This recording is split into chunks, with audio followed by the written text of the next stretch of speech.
மதராசி படத்துடைய ரிவ்யூ.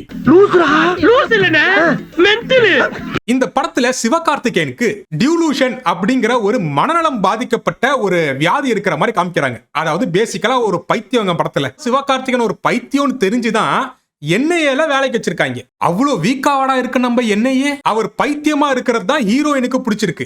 அதனாலதான் லவ் பண்றாங்க ஹீரோயின். சிவகார்த்திகேயன் லவ்வுக்கு அப்புறம் அவருக்கு பைத்தியம் தெளிஞ்சிருது. உனக்கு பைத்தியம் தெளிஞ்சிருச்சு அப்படின்னு சொல்லி ஹீரோயின் விட்டு போறாங்க. இது என்ன மாதிரியான ஸ்கிரீன் பிளேன்னு எனக்கு புரியல. அப்புறம் நம்ம வித்யுத் ஜம்வால் அவர் கிளைமேக்ஸ்க்கு முன்னாடி வரைக்கும் பெட்ல தான் படுத்து கிடக்குறாரு. அவ்வளோ பெரிய ஆர்டிஸ்ட் வடக்குல.